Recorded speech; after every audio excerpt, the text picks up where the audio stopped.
You bring your love to... Vaguely. Oh, yeah. You know that jam? Oh, I do. Come on. Yeah. That's was me. you guys. That's all me. That's all you forget. Right. Yeah, we set them up. Yeah, we put 5 Star on the map with Nick Martinelli. Yeah, doing the production. We did it at Red Bus Studios. Right. Yeah, just around where Lee did all his stuff with imagination. Yeah.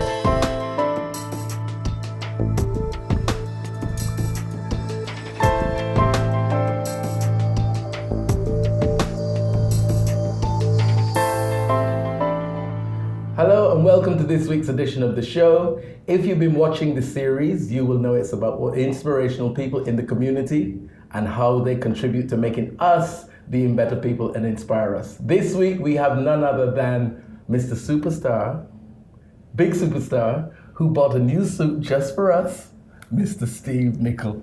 Hi, how are you? I did. That's the first time I've actually worn it. Took the tags off this morning, he told me. I actually did take the tags off this morning. Just for us. Yeah. How have you been? I've been very, very well, thank you.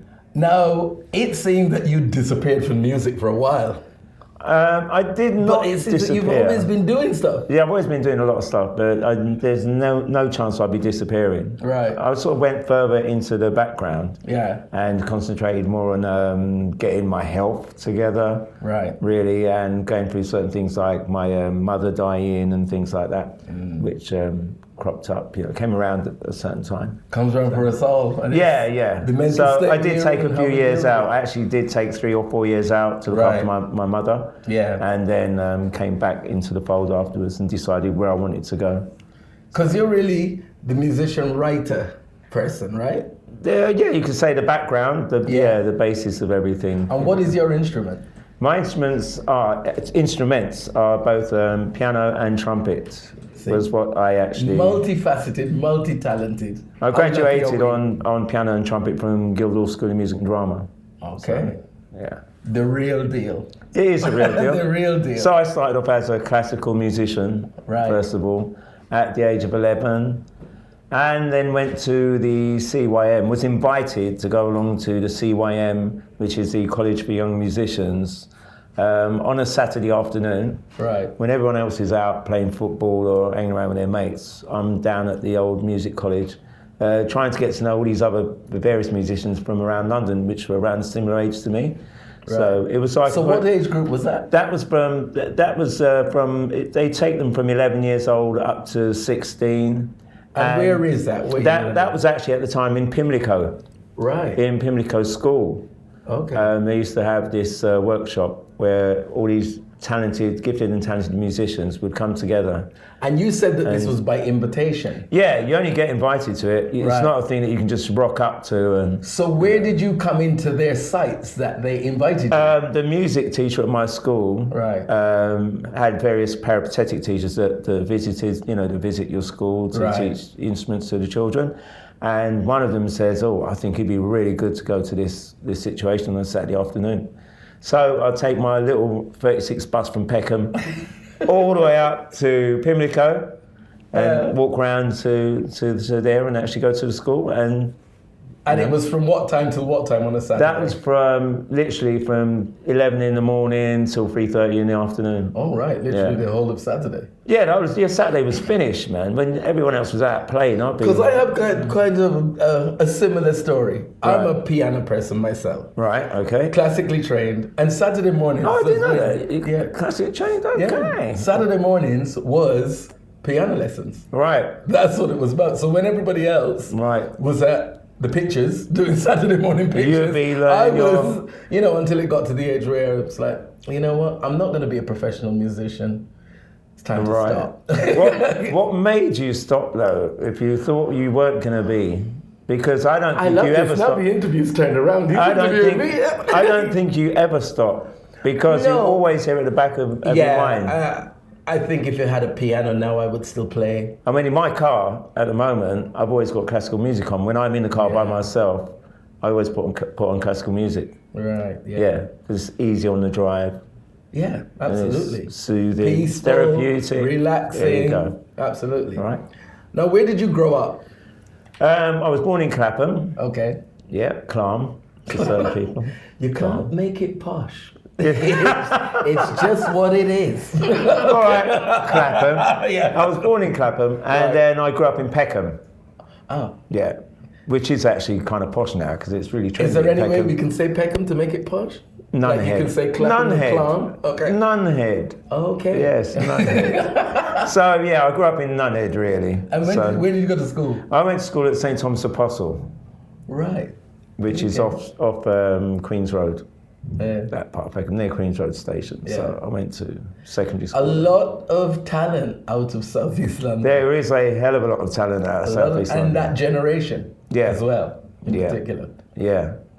So St. Thomas Apostle. Yeah, so there I studied trumpet and piano under Franz Buzatil, who alas is not with us anymore. He died a few months ago.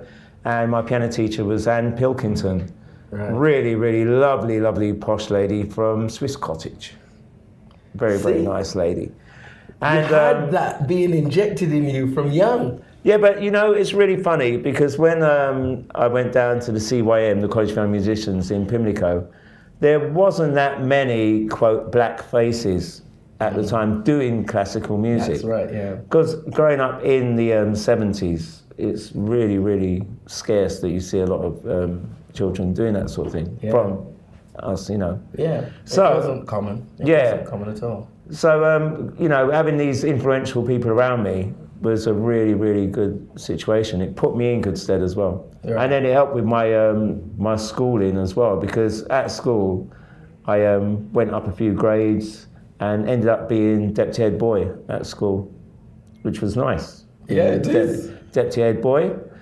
Went on to college after that to And then Guildhall. we ask, what happened? No, not really. Yeah, then I lost it. Went and worked for Paul Weller. You know, so, no, sorry, Paul.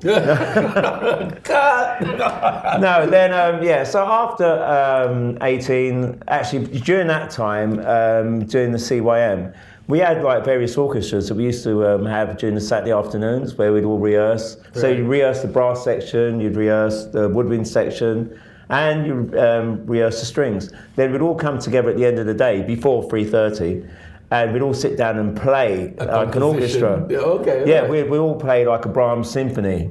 You know, for those of you that know classical music, Brahms, very, very fantastic German composer. Yeah. You know, Absolutely. a bit jazzy and a bit racy as well. Anyway, so we would play something like that. And at the end of each term, we would all get together again. At the end of each school term, we'd all get together again for a week. And they'd send us off to Norway, Sweden, Denmark, and we'll be doing concerts. What great opportunity and grounding and the importance, shall we say, of being able to see other parts of the world from so young. Yeah, well, this is what happened. So from the age of like 13, I'd started to travel to like these places like Norway, Sweden, well, Europe basically, and it was the London School Symphony Orchestra. Right. So by the time we came to 16, in a certain year of bicentennial, they did an exchange of an American orchestra and an English orchestra, schools orchestra. Schools orchestra, yeah. So I went over to America with the London School Symphony Orchestra playing trumpet. And we played at Carnegie Hall, Hollywood Bowl, Excuse me. Orchestral Hall, Chicago. When he walked in, he said, "You're in good company." I really am in good company. He's proven it. Yeah. So, you know, we did all these sort of things before, you know, we were 16. Which was Now, lovely. you went to St. Thomas Apostle, and your experience of St. Thomas Apostle wouldn't be quite the same as some of the other people that went there because of your musical connections. Right. Would you say you enjoyed school? Yeah, I love school. You know what? It brought up so many memories when I talk about school now, and I talk about school with my brothers and certain people I still keep in contact with. Right. It was like, remember that, remember this teacher, or remember the pottery teacher or the art teacher. Everybody fancied the art teacher. Yeah. And that Why is that? Well, It's this always, is it, you how know. come the art teacher or the French teacher is always And then you watch these films like Ghost, and these sort of memories come into your mind, you know. You know. So this guy. anyway, It's so strange, but you start thinking about these sort of things. You know, everybody hated the maths teacher. Right. Okay. Because is it more about hating the maths teacher or hating maths? No. One went with the See, other. the thing is, music and maths go together. Yeah. Well, absolutely. This is the Counting, situation. timing. Yeah, the timing, and in terms of like using your fractions, in terms of breaking down your beats and breaking down how short you have to play a note and everything, that is a fraction. That's what maths is about, and music is exactly the same thing. Yeah. So maths was all right for me. Yeah. So you enjoyed maths? I enjoyed my maths. I enjoyed my English, and I enjoyed my history, because with history and history of music, you get to know all the depth about these composers. Like if you go back to 17th century to Mozart, you get to know that he was born at a certain date and what was going on in that sort of time, that period, and how he got pushed to the side. Nobody liked him because he was too radical and things like that. So knowledge and learning has really always been a part of you, that not only has it been a part of you, but a part of you that you've enjoyed, or a part of your life that I always enjoyed the knowledge. Yeah, knowledge is power. Absolutely. As far as I'm but concerned. A lot of people don't get that. And even when knowledge is being thrown at them and they have the opportunity to absorb knowledge, they're too busy wanting to do something else and not absorb the knowledge. I think that, the more you learn and the more you appreciate, the more you travel, life becomes a lot easier, I think, because you start to appreciate things that are around you from different cultures and different people, different parts of the world. That is the beauty of it. I mean, we are all the same, basically, but we might live over there. Certain things are slightly different, but we will end up the same way. Fundamentally, we're all human beings living and breathing that love and need love. We all breathe the same air, and that's it. Yeah, definitely. And we all cut the same way. For sure. There we go. Was music encouraged? You know what? The only time I felt it being encouraged was when we used to go to church a lot when I was younger. Yeah. Right. Both my parents. Yeah, we had to go to church. We had to learn our catechism from a Catholic background. Confirmation. And it was only when, at 10 years old, this old upright grand piano turned up into my hallway at my mum's house that I realised, okay, she wants us to actually play this piano. And it was donated from our church. It was being knocked down. So the father donated. My mother asked if the piano was going to be. And so basically it turned up at our house. And from then, it got moved from the hallway into my bedroom that was downstairs at that time. Because I'd moved from upstairs sleeping with my brothers down into my own bedroom, which was fantastic. So I had a piano in my bedroom. Monopolized the piano, basically. I basically did. But then I used to have rehearsals in my bedroom. Okay. Which was great. So siblings. How many have you got? Two younger brothers. Younger brothers, okay. Older brothers. But I do have half brothers and half sisters. So you were like, okay, I like piano playing. The piano's mine. It's going into my room. But it was room. piano and trumpet. I used to practice 6 to 8 hours a day on both instruments. So it's a lot. I think that's one of the things that was the turning point for me when I got to that age of discovering other things. I just knew I wasn't going to donate that amount of time per day to practice, because you cannot be that musician unless you do the practice every single day. You have to do the practice, And I was that determined to do so, because I felt inside my body and inside my heart, and my gut feeling was, I can do something with this. I have a contribution to make. Musically wise, because you're sitting down there, and anybody that knows classical music and knows how to interpret a certain piece of music would know the minute you start playing, and if you learn from your teachers correctly, you know that you have to hit this note this way. You know it's going to make a certain amount of feeling, touch tone. Pianos are perfect for getting through emotion and showing emotion and feeling. So I knew that I can get emotional with this instrument. And as well with the trumpet, I knew I could get emotional with my embouchure and with my vibrato, my tone and everything. So it became more apparent that this is where I had to go. As I said, the turning point for me was realizing, I've discovered other things. There are other things I want to run around and do. I'm not going to spend this time playing. And I remember a Saturday morning, went to my teacher, hadn't practiced all week. And thought they I know. could bluff it. No, they And know. I put my hands on the piano, and as soon as I started to play, she just closed the piano on my hand. Yeah, said. She said, "You've come to the point now where you have to decide," and that was it. It's she true. knew. Yeah, You they know? do know. They do know. I mean, you know, if you have not practiced, Yeah. no, it's not going to work. When you're given a piece this week and you go back next week and it's worse than the week it was given to you, you know you've Exactly. got no practice whatsoever. Exactly. Your teacher will know if you'd practiced that little piece of music, that little run that you had, you couldn't do the week before. You're doing the same run and you're doing it perfectly the next week. Absolutely. So they that's do know. Every day's practice for at least an hour. So that's at why I least. practice for about 5 to 6 hours a day. You know. So music was encouraged in the family, and you like saw I said, the potential. since that piano turned up in the it was hallway. encouraged. Yeah. When did you decide in your life's journey that music was going to be your career? Okay, this is the funny part now. There was a football tournament that I was playing in, and we'd got through the first 2 rounds in this football tournament, and the sports teacher at my school said, "You can play football. You're going to be good." And it was an afternoon. It was a Saturday afternoon. I remember it really, really well. And there was also a musical concert going on in the evening, and they both clashed. And I had to decide on that afternoon, that day, which one I wanted to do, whether I wanted to go for the football trial, right, or I wanted to do music. And I chose music instead of football trial. The pivotal moment. It was a Saturday afternoon, and that was a pivotal moment that changed everything for me. You know? At what age was that? And that was 14. Right. Yeah, 14, 15. Because I'd already done a few trials before, and I was playing for South London as well at that stage. Okay. Yeah, in the under 14s, I was playing South London football team, and they just said, "No, you can go further if you want to." Yeah, scouts and everything around, but And you said, "I don't really want I to." said, in my heart, my gut feeling was to go music. Yeah. So, and that's what I did. But that's it. Yeah. Your intuition and instincts tell you Changed it. what is right for you. It didn't rub well with the sports teacher. Well, probably not. And I saw him a few months ago at my music professor's funeral. And I hope he said you and made he the still right ribbed me decision. about it. No. He still ribbed me about it.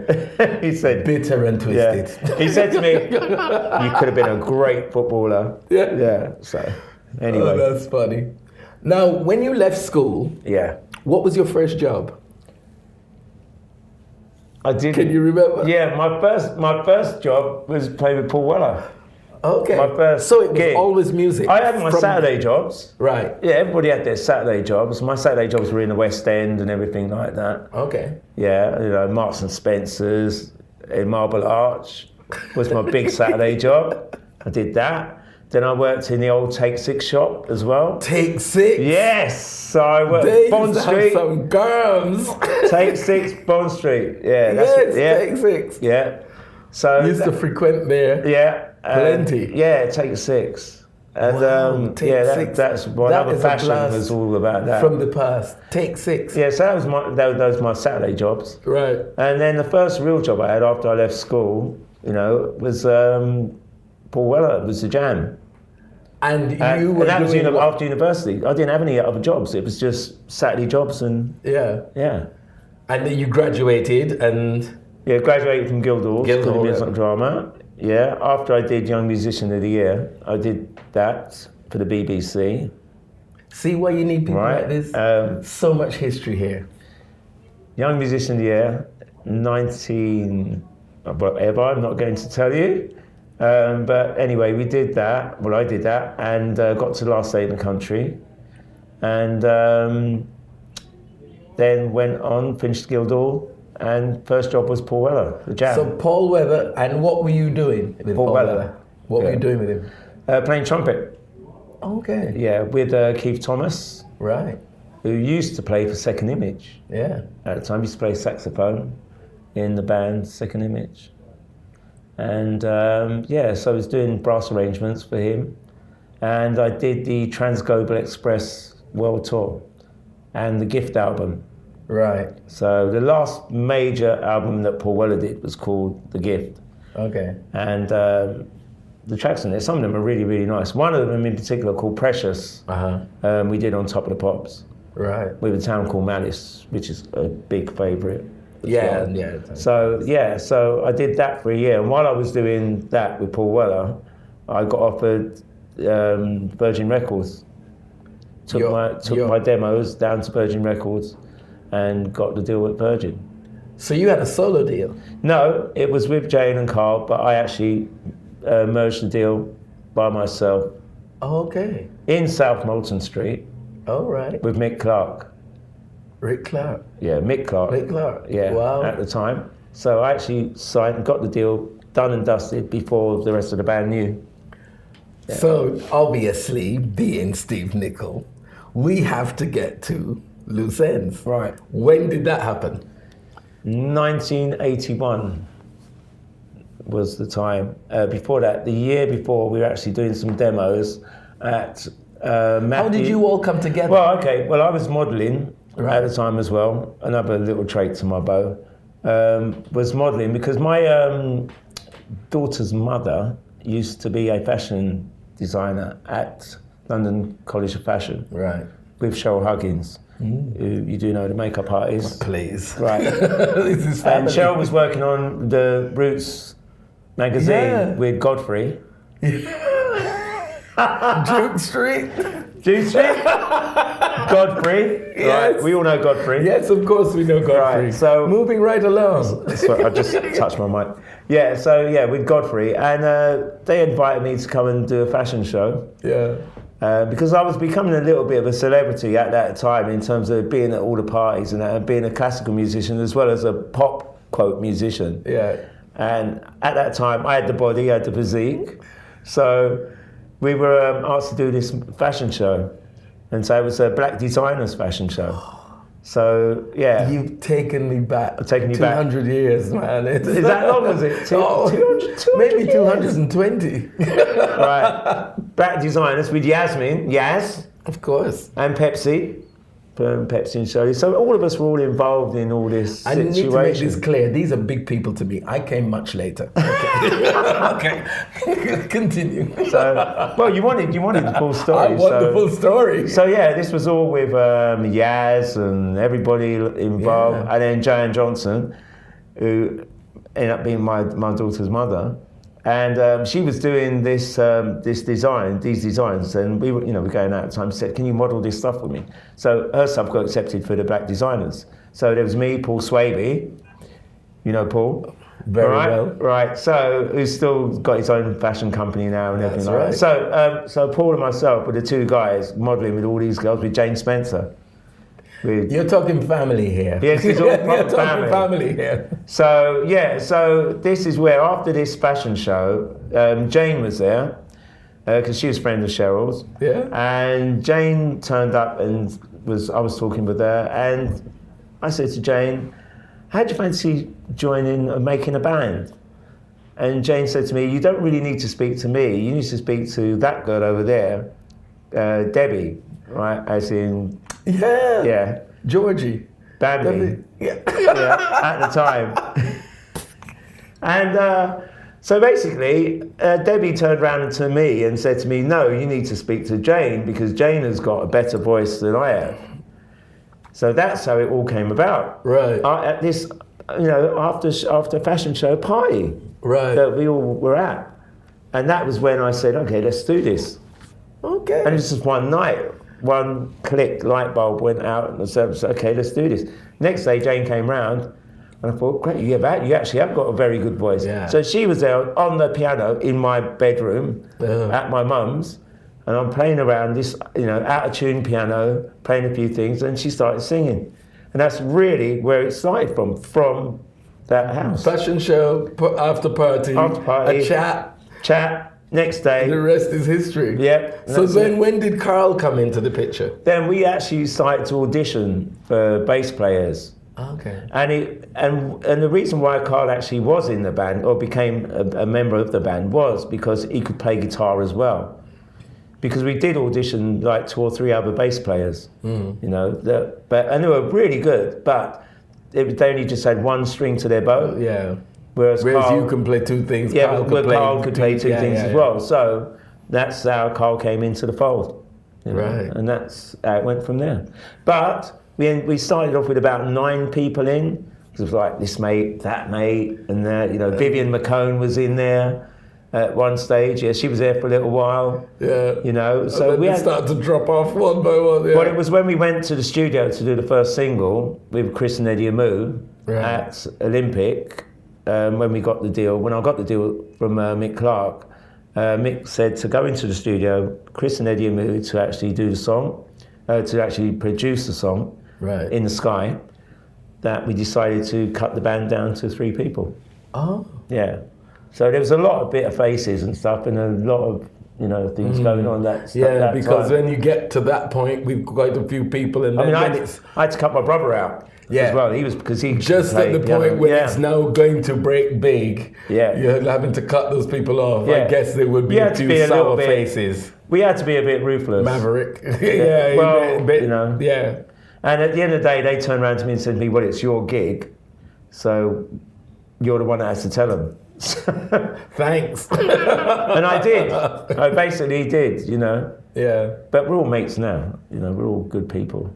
Get over We're all grown up. Yeah, they're all good now. Do you know what I mean? It's nearly 40 years. 40 years. It's nearly 40 years. Yeah, 38 years, something like that. Yeah. So your first big single? The first big one would be, if you discard the 3 singles prior to the Little Spice album, was Hanging on a String. Right. Yeah. And that's where everything just changed. Well, Hanging on a String wasn't meant to be the first single. Really? Yeah, after we recorded the album in Philadelphia, we were thinking of going with another single, but Simon Draper, who was the CEO of Virgin at the time, decided, no, that is the one I want. And he actually decided that was going to be the single. Do you think he made the right choice? Yeah, of course he made the right choice. Yeah, of course he did, yeah. Well, that's experience. That's why you had him. It's like he knows what. But the minute you got your CEO of a record company like Virgin, that is on your side, wanting to get involved into your situation, you're on a winner. Yeah. Because once you've got those people checking you out, instead of looking at Phil Collins all the time and the other bands like Culture Club at the same time, because you're all on the same label. And at that time they're putting time and money into you guys. They're putting time and money into you. And also, you're watching the charts and the figures they put around the walls in the rooms. Like they'd have a strip saying, "This is how much Loose Ends has sold this month." And it's a little strip there. This is how much Phil Collins has sold, and it's going all the way around the bloody hallway and everything. And you're going to have to play catch up. But once you got them on your side, you tend to see the promotion and everything changes. So How did things move forward from there? Right now, it gets a little tricky because at the time Virgin did not have any distribution in America. Right. So they were going through MCA records. Mm.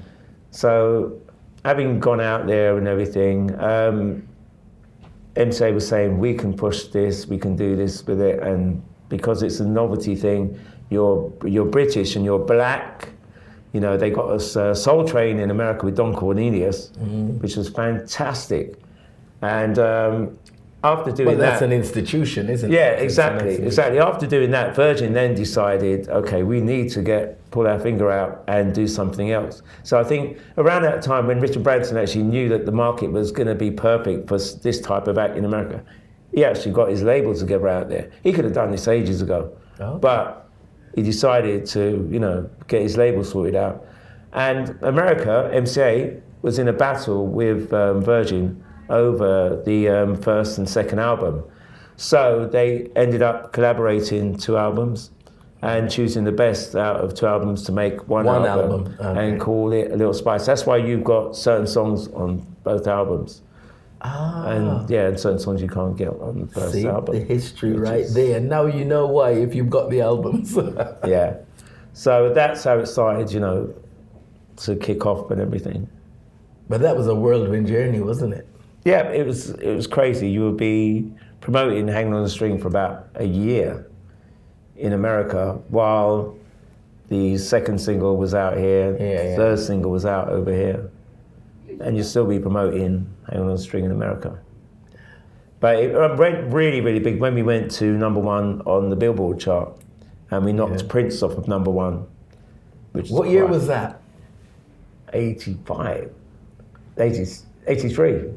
Okay. No, it was 85. I think it was about, 85. Couldn't have been. Must have been a bit earlier. Right. 85. Yeah, it's got to be 84, 85. Because Prince had that big single, huge single. It was sitting at #1 on the black charts for about 6 weeks.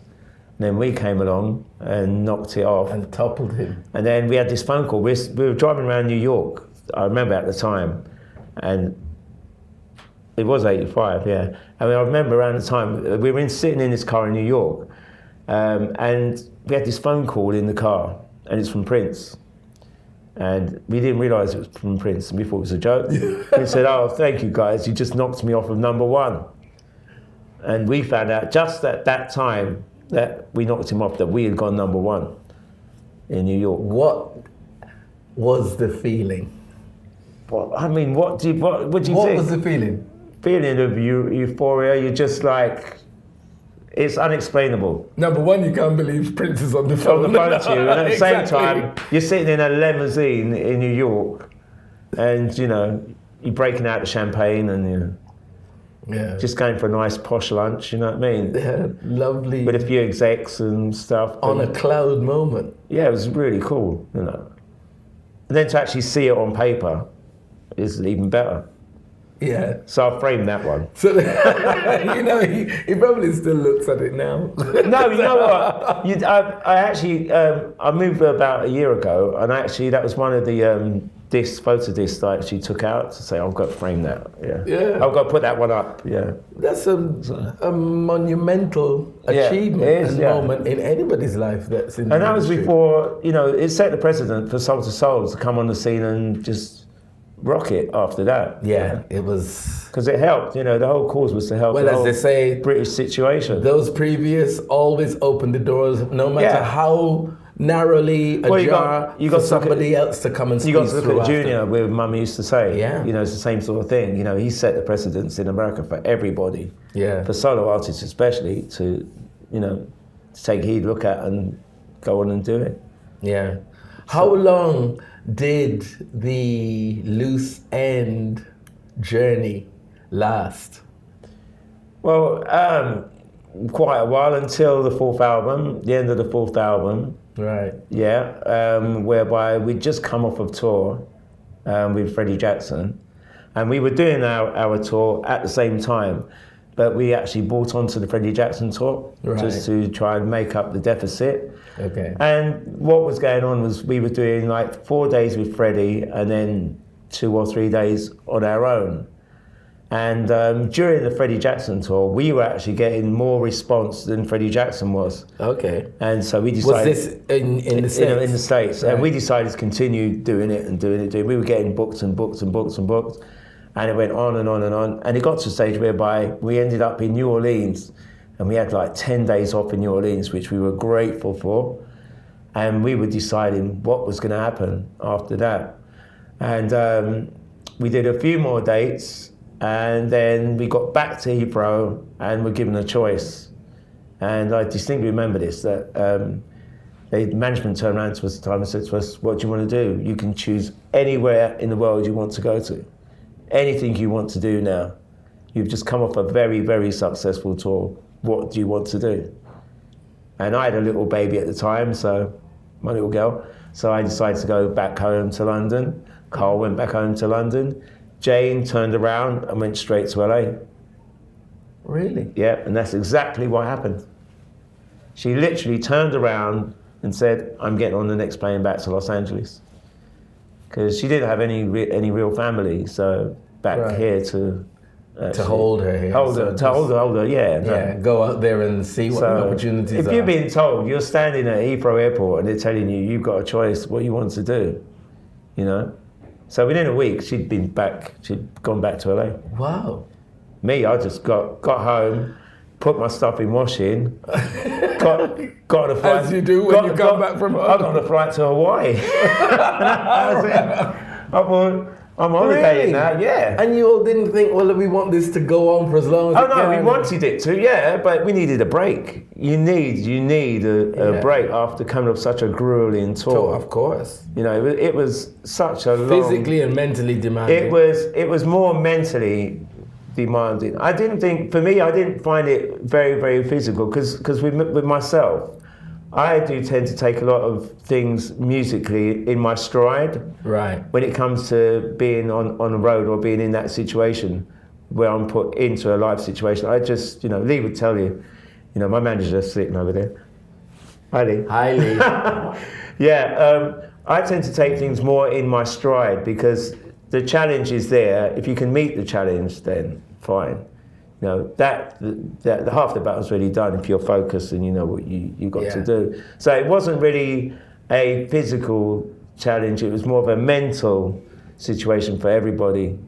I think it was the difficult. I just need a break from this. Yeah. I need to cut this off for a bit. Right. Yeah.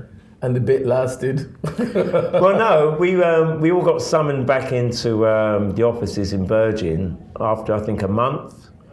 And it was when I think Carl was decided he wanted to do something, he wanted to go a certain way, or he wanted to stay more rootsy. Right. And I wanted to go a bit more of the jazz, alternative, different ways and things like that. And Jane would just go with the flow. She would say, okay, whatever. But then she was in LA. Right. And she wanted to hang out in LA and stay there. And I said, well, I'd go to LA. I don't mind, because I love LA. LA really agreed with me. Right. And I would go to LA at the drop of a hat, and I still do like LA. Yeah. And I used to do it, years after. I would go to LA all the time and love it. Yeah. And still love it to this day. Okay. But Carl would prefer to stay back to his roots and stay back in London. And everyone's different. Yeah, exactly. Everyone's Each different. to their own, so, So when that came to an end, what came next? I went to Paris. I got a job in Paris working with Matilda May, Right. the French lingerie model. CBS actually phoned up Virgin and said, can we get Steve Nichol to do it? So I went over for 6 months, was doing that sort of run, and got her deal sorted, which was good for her. So at that same time, Thames Trent D'Arby was hanging about and all that, So that was a good little situation. Came back, did some more writing, and then just went back into myself, Right. trying to sort my life out, as you do. Yeah. And at the same time, my mother was on a downer, downward spiral and stuff like that, health-wise. Yeah. And so I ended up, going back into like teaching and because I had classical music. You're a teacher, aren't you? Really? Yeah, I teach 3 days a week, giving something back really to the children and stuff. You see, because they're your future anyway. So absolutely, and there you have it. More inspirational stuff still coming from you. So you create. So it's come full circle. Yeah. Because they all with the internet now and with what's going on and with YouTube and everything, you've got these children of like 5 or 6 knowing exactly what you are doing now, and their parents. Well, no. Are now following me, saying, wow, you kept that very quiet, Mr. Nichol, which is kind of very strange. So where do you teach? I teach at a little school in Orpington, Tubbenden, primary school, yeah. So I teach music to year 1 up to year 6. And I mean, music is a love. Teaching is quite vocational.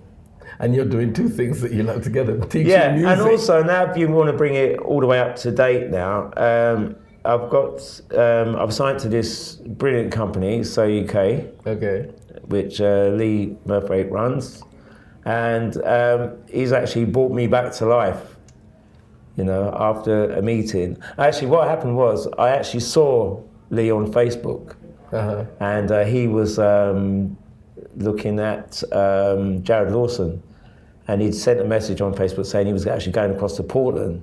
And I think this guy's like going all this way to see this person. He's got to be good. There's something right about this person. And that's how I decided to get involved with Lee. Right. And it's been a blessing in disguise. So your new projects are what? New project is Steve Nichol. Right. Solo artist. Well, yeah, it was good. It started off as Steve Nichol of Loose Ends, in order to reintroduce myself back to let people know that I am not dead. And so we did the first single, Dangerous Romance, with Ellen Masry, and Morgan Howells did the production from Soul Persona. And then we did the second single, which was a jazzy one, Mellow Hill, with Reagan Whiteside, the flautist, jazz flautist, really good girl. And then third single, What the Hell, is with George Anderson, Shack Attack George Anderson. Now, George used to go to CYM, College of Young Musicians, with me. Oh, so you've known him from back then? I've known George from way back, since he was 13. Yeah. Well, that's beautiful if you can really have those associations. There are a few of us around that still keep... And are still tight. Keep tight. But so UK is the company that's really got everything. Soul UK. So UK. Has really got everything back on track, back into the frame of mind, my frame of mind where I want it to be, and the direction where I want to go for the future. Will you be touring? Yes, we are starting in May the 14th. We are starting at Crazy Cox. Okay. Yep, in town. Right. We are doing a little jazz outfit called In the Ends, and it's a small combi, and it's all the songs that you don't see, that won't be performed by Jane and Carl out there, but it's unsung songs, like a real sort of unsung sort of situation. Oh, so they are all songs that were loose-end material. They're all loose-ends material. Right, okay. But they are songs that you would know, but you would have never heard them live. Not in this way, not in this version. And we have a very, very, very nice little setup going on. I'm quietly confident. I can see, as you're talking about it, this big smile is coming from inside. They are such a strong team. Yeah. Yeah. I've got to call them my team. I've got to call them my team now. Your enthusiasm, as you're talking about it, it's like love. Because you know what? Yeah, it's the love. I've got the love for them. It's in my heart. Everyone's surrounded. And it's been put together really by Lee as well. You know, Lee Soran said, you know, this one would be good in this situation. This would be good. But his concept was, this is how I see it going. In the end, is a concept, and I'm not going to say no to it because Absolutely not. No, it's magic. We got a magical situation. Yeah, your music, you are. Yeah, it's my music, but it's also sounding different. It's also sounding fresh. Yeah. The songs are sounding completely fresh and fresher than... Different arrangements. The arrangements are similar, but because of the live situation and the new approach. So tell us again where this is and when it started. The first one is May the 14th. May the 14th. Yeah, in Crazy Cox. And where is Crazy Cox? That's Barzillo. Yeah, that's in Soho, I think. And then you've got... on June the 8th, I think we're in Birmingham. And then June 15th, we're in Maidstone. And then we go to, on July the 6th, we are doing a thing called Tubstock, which is at my school. Wow. Which is going to be like a Woodstock festival. Okay. And it's just going to be a small little festival, Tubstock Festival, between 4 and 8 on a Saturday, the 6th of July. And then on the 19th, of July, we finish at the Pizza Express in Holborn. Ah, that seems to be a popular venue. Yeah, that's the flagship for the gigs at the moment. All right. So, and then after that, we finish on the Margate Soul Festival on the 4th of August. So back to touring life. Touring life. Yeah, gigging, touring. So it's all good, all good. We all love it. A busy boy. Yes, and trying to put in a few nice interviews like with you. We're not nice. We're above nice. Yeah, well, all right, exceptional then. That's better. Nice is such a nondescript word, isn't it? Yeah, well, okay. All right, I'll change that. Exceptional. And nice people to be around, or exceptional people to be around. Busy boy that you are. Yeah. What does Steve do to look after himself? You know what I do in the morning, firstly? Meditate or something? No, you always have to give you 15 minutes meditation at some stage. I actually meditate walking on the way to work out Orpington Station in the morning. It takes me 15 minutes to get you through it. No, 15 minutes to walk to school. But no, I do meditate by playing. I play, and that's my therapy. All right, I do play every day, so that is my therapy. But I do my press ups every morning. I have to do that, and basically I make my own ginger tea. I have to make my own ginger tea because that, to me, it purifies, cleanses the body. Cleansing, absolutely. So that's what I do at the moment to keep myself, fit. Looking lean and young. Got to look. And fitting in these nice threads. Yeah. That I cut the tags off today. Just for us. Cut the tags off today, just for you. And that is no lie. I feel underdressed. I thought, come casual. Come on. Leave us with an inspirational message. How would you encourage others? My favorite one is, you're a voice, not an echo. Nice. Yeah. That's always been my line.